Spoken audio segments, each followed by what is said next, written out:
Hi guys, I'm Fishman2114 and today we're going to be going through my top 10 aquarium cleaners.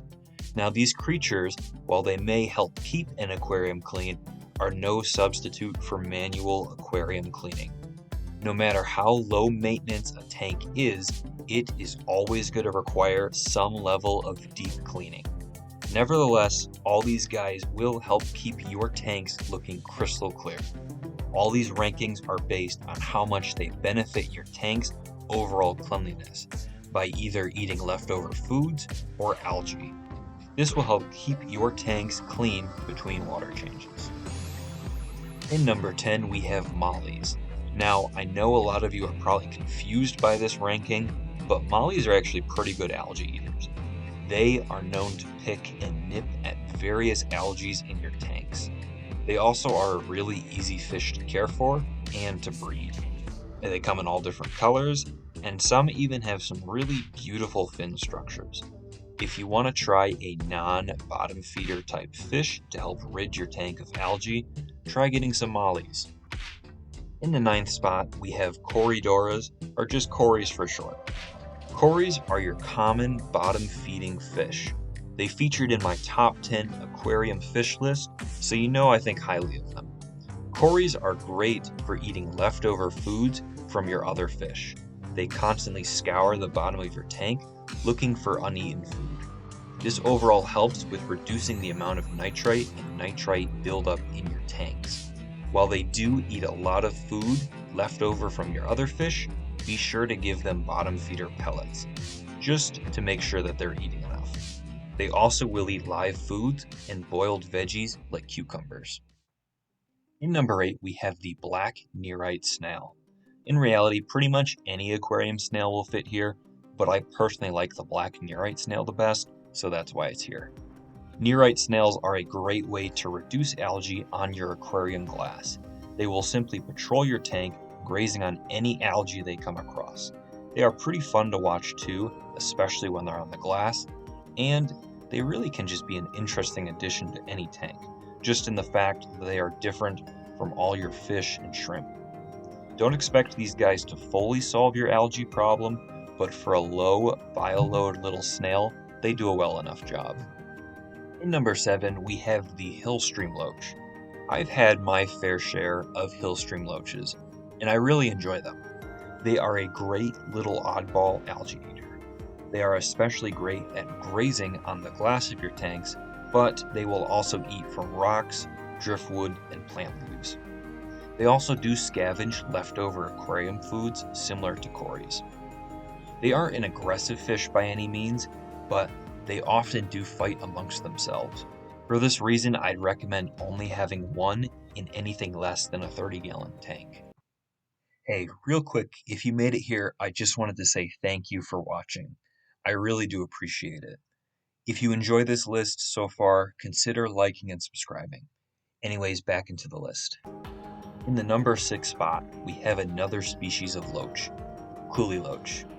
This is another of my favorite fish, as they are a unique oddball fish. They also are a great choice for a bottom feeder fish, as they eat leftover foods. Because of their slender eel-like bodies, they can often reach pieces of food that not even the Corys can get to. They do require a lot of cover, as well as other coolies, to ensure that they feel safe in your aquarium. And they will need to be directly fed, so give them their pellets and their veggies.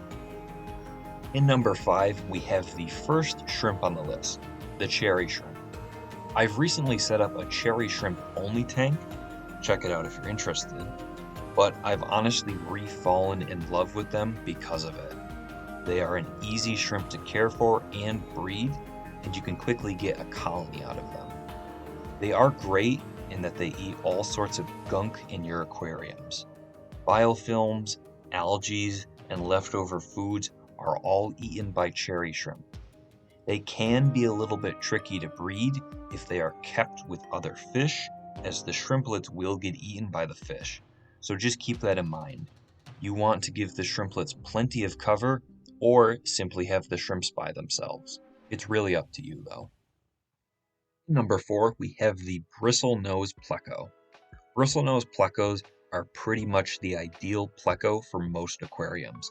They only reach a max of 6 inches, eat algae incredibly well, and are an easy fish to breed so long as you have tunnels or cover for them.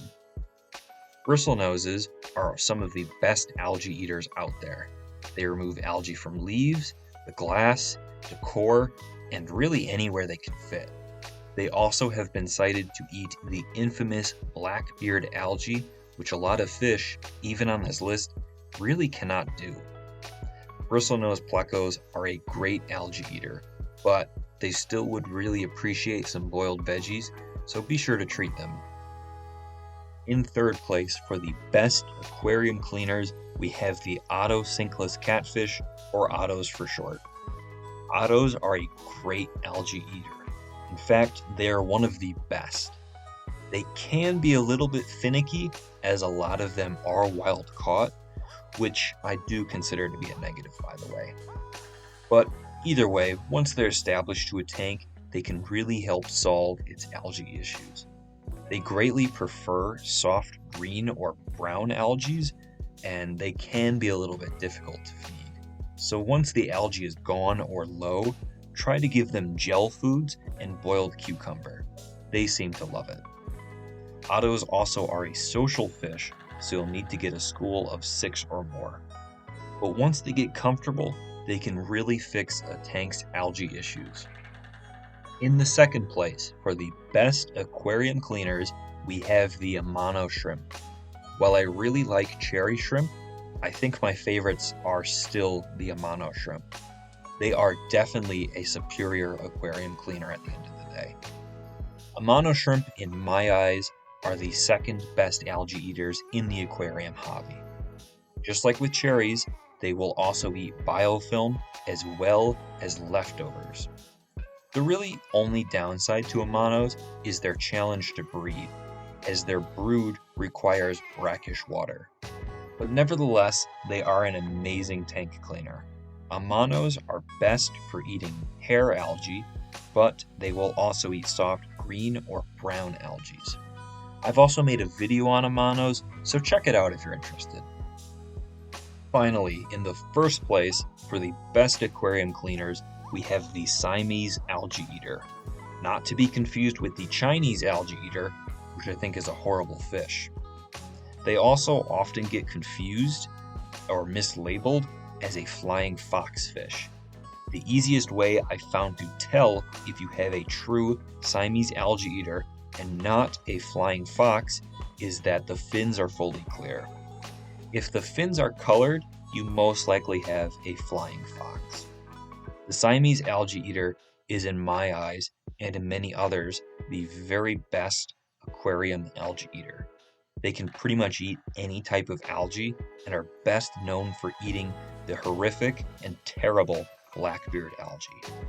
They do also take flakes, pellets, and pretty much anything else you give them. They are a very active fish and need a minimum tank size of 30 gallons. Overall, these guys absolutely rock. So that's my take on the top 10 aquarium cleaners. What do you think? Did I leave out a solid choice, or did I overhype any of these rankings? Let me know in the comments down below as I try to respond to each and every one of you. And of course, I'll see you all in the next video.